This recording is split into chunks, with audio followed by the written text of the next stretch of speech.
La verdad es que uno primero se concentra en la tragedia mayor, que es la pérdida de ese ser querido, pero después también hay un montón de otras colaterales que son muy injustas. Sí, tal cual. La verdad que hace 3 años y medio que venimos en una lucha diaria y que tristemente se abrió en varios frentes. Por un lado, seguimos con la causa principal porque estamos luchando por todavía saber qué pasó, porque realmente no hemos podido llegar a esa respuesta. Una causa que está bastante parada allá en Caleta Olivia. Y en el medio, como vos bien describís, bueno, fueron pasando otras cuestiones. La más grave, sin dudas, es esto, ¿no? Tener pruebas concretas de que lo que sentíamos allá por principios del año 2018 era verdad. ¿Por qué digo sentíamos? Porque nosotros en marzo del año 2018 ya habíamos denunciado esta posibilidad de que nos estaban espiando, porque veíamos comportamientos extraños en el teléfono. Yo en lo personal recibía permanentemente mensajes de Google que entraban a mi correo electrónico desde dispositivos desconocidos. Aportamos las direcciones IP, aportamos todo, y en aquel momento la justicia no hizo nada. No, pero además, Eh, Luis, sí, hay que poner esto en contexto, porque en general cuando una familia está tan enloquecido por la tragedia que los azota, tener además esto que parece un detalle menor y que uno a lo mejor en la vida cotidiana lo puede descartar o ningunear, es enloquecedor, porque uno además está tan loco por lo que está viviendo, que uno hasta sospecha de estar enloqueciendo realmente. sí, sí, es verdad. De hecho, eso es lo que me dijo el fiscal cuando lo denunciamos en aquel momento, que estábamos hipersensibles y que estábamos paranoicos, ¿no? Claro, típico, sí, Eh, sí. Y uno pero duda, no, uno no está era así. frágil. No era así, y tuvo que llegar la doctora Camaño a la intervención de la AFI para que nos diera cuenta de un material ahora ya irrefutable, de que no era ni paranoia ni hipersensibilidad, sino que efectivamente nos estaban espiando, obviamente ilegalmente. No quiero aburrir al oyente con cuestiones jurídicas, pero la ley de inteligencia permite el espionaje solamente para casos de terrorismo y seguridad presidencial, no para gente como nosotros que pedíamos que busquen a nuestros hijos, ¿no? Y bueno, estas pruebas que aportó la doctora Camaño destrabaron todo y permitieron que hoy, además de Magdalena y de Rivas, otros 6 miembros de la AFI tengan que rendir cuentas ante la justicia. ¿Cómo estás, Luis? Y bueno, en ese sentido hay que decir que Arribas va a tener que concurrir el día 8 de julio y Magdalena el día 15 de julio. Tiene que ver con una orden de indagatoria un pedido de indagatoria que lanzó el propio juez Martín Baba, que es el que está subrogando actualmente la causa allí en Dolores, y que una causa que empezó obviamente en base a otra investigación que era las bases del AMBA, que justamente en relación a eso termina encontrando este material la propia Cristina Camaño y ofreciéndola al tribunal, por lo cual empieza esta causa. Ahora, yo te consulto, la mayor sospecha, ¿cuál es? La que el gobierno de Cambiemos buscaba, digamos, tener controlado el colectivo de familiares de Lara San Juan. Bueno, tu introducción impecable, es exactamente así, y bueno, la verdad, las motivaciones para mí son incomprensibles.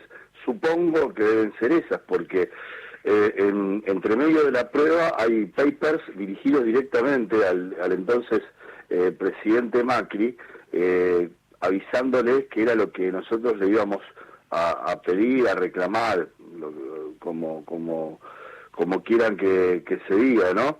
Vos sabés que siempre hemos pedido y hemos reclamado pacíficamente, incluso los 2 meses que acampamos allí en la Plaza de Mayo fue en absoluta paz, sin levantar banderas políticas y pidiendo simplemente que busquen a nuestros hijos, nada más.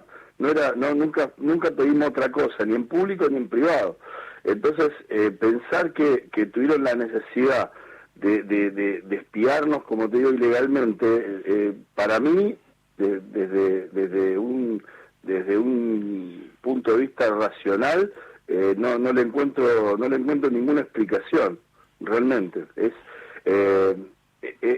indignante. Mira, a mí me ha pasado un montón de cosas, más allá de lo que te contaba, de los mails, del comportamiento del teléfono. Me han amenazado, me han mandado fotos del frente de mi casa, me han atacado los famosos trolls por redes sociales, intentando descalificar. Me pasó de todo en este tiempo, ¿no? Especialmente en aquellos primeros meses. Pero llegar a ver, ¿no? La prueba concreta de que no solamente nos espiaron a través de medios electrónicos, sino que hubo seguimientos personales, fotografías ¿cómo se llama?, de las madres, esposas, obviamente a escondidas, perfilamientos, y que hayan utilizado el famoso semáforo con nosotros, es escalofriante, además de perverso, ¿eh? Y la verdad que verlo, una cosa es intuirlo y otra cosa es verlo es muy duro. Pensar que alguien de la ETSI, porque con todo el contexto que eso significa, te estuvo siguiendo y espiando, a mí por lo menos me hace pensar en las peores épocas de nuestro país, y la verdad que es algo que no podemos permitir que vuelva a pasar, ¿no? Luis, Mario, ¿cómo te va? Buen día. Buen día, Mario. Un fenómeno de gran perversión en un escenario donde también hay que tomar en cuenta que ese año 2017, en el marco de la campaña electoral, hubo una gran andanada de tareas de espionaje ilegal que ahora se está revelando en distintas acciones, ¿no? Pero pensar que los familiares de las víctimas de los 44 héroes tenían una conflictividad posible es realmente descabellado.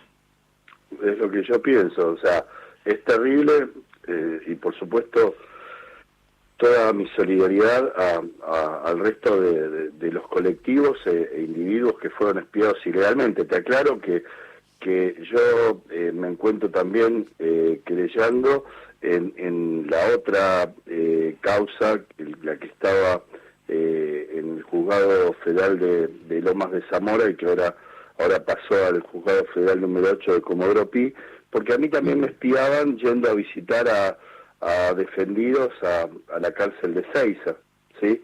Entonces, digo esto ¿por qué? Porque no fueron cuestiones aisladas, sino que fue algo sistemático. Por eso te decía que nos recordó, o por lo menos a mí me recordó, esas tareas de los años 70.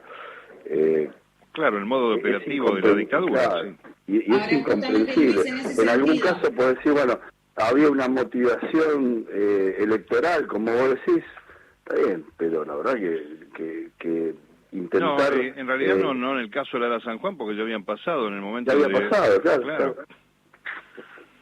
Es como que montaron, en ese sentido, es como que montaron esa red y después la siguieron usando ya por, no sé, por costumbre, vaya uno a saber, ¿no? Porque de verdad me cuesta mucho racionalmente comprender los porqués de todo esto, sinceramente. Esto que yo te digo de que fui espiado visitando defendido en el penal de Seiza fue ya en el año 2019, ¿sí? No estamos hablando de que... me explico, o sea, pasó mucho tiempo. No, pero además, Luis, es tratar de entender esto, es tratar de aplicar una lógica a algo que no la tiene desde un lugar democrático, porque vos debieras haber sido contenido por el Estado, vos no debieras haber sido espiado por un Estado paralelo, ponele el nombre que quieras, pero digo, eso no debe pasar nunca, nunca. Se espía a la gente que se sospecha de algún delito y con algún motivo y orden de algún juez que ordena, señores, espían a estos porque estos están haciéndose una macana tremenda. No a los papás y madres víctimas de las víctimas de un submarino hundido, es un delirio. No, tal cual, y cabe aclarar que acá, por supuesto, no hubo intervención judicial de ninguna índole. No hubo una orden, por eso digo paraestatal, porque no sé cuál es el, no sé, Lourdes quizás me puede ayudar. Lo loco de esto es que Es que fue en el ámbito del funcionamiento normal de la Agencia Federal de Inteligencia. No fueron tareas realizadas por digamos... Sí, por un loquito que se mandó solo. Sí, no. sí, o por grupos paraestatales, como vos decís. No, esto fue en el marco de tareas habituales, como si fuera permitido por la ley, ¿me explico? Sí. Y como te aclaraba, no hubo obviamente ningún tipo de intervención judicial, ni porque obviamente nosotros no estábamos siendo investigados por la justicia, ni mucho menos, ¿no?